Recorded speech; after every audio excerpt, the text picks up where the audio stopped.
No vídeo de hoje iremos falar sobre a origem das frações. No Antigo Egito, os geômetras marcavam as terras para que a população soubesse o tamanho de terra que pertencia a cada família.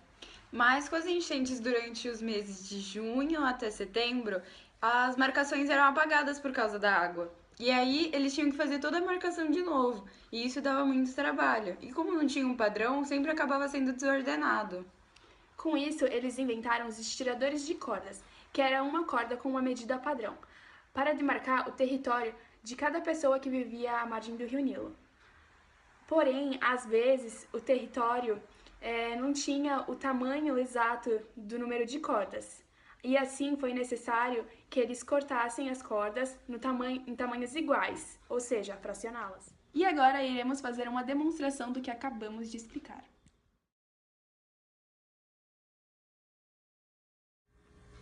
Bom, assim que eles demarcavam os territórios. Porém, durante os meses de cheia, as águas cobriam as terras, apagando as marcações e criando assim muitos conflitos. Por conta da água, elas apagavam todas as marcações que eram feitas. E aí, por causa desse problema, eles fizeram uma medida padrão de corda para ser utilizada na divisão de tamanho de terra. A corda que eles utilizavam para medir os terrenos às vezes era maior ou menor do que o terreno, fazendo com que eles fracionassem a corda, criando assim novas medidas de divisão, como por exemplo 1/3 da corda. Esse terreno aqui está dividido como se fosse dividido em 3. Esse terreno teria 2/3 da corda e esse teria 1, porque a corda é dividida em 3, aqui ocupa 2 espaços e aqui ocupa 1. Para marcar o tamanho exato de cada propriedade, eles utilizavam essas cordas padrão. Por exemplo, o meu território poderia ser do tamanho exato de uma corda.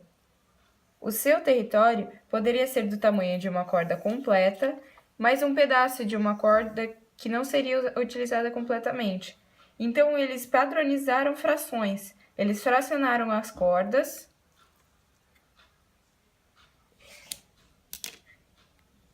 e verificaram o pedaço da corda que faltava, que era equivalente à metade da corda. Um pedaço da corda dividido em duas. Então, nota, aqui nesse território foi utilizada uma corda. E aqui esse território foi usada uma corda inteira mais um pedaço de quando a corda era dividida em duas. Eles verificaram também que existiam territórios que eram menor do que uma corda padrão. Então, por exemplo, esse território. Eles verificaram que esse território, se a corda fosse dividida em 3, ela utilizaria apenas dois pedaços da corda. Então, seriam dois pedaços de uma corda dividida em 3. E, por exemplo, esse território aqui, quando a corda estava em 3, ele só utilizava apenas um pedaço da corda. Um pedaço da corda dividido em 3. Então, foi assim que os egípcios inventaram os números fracionários.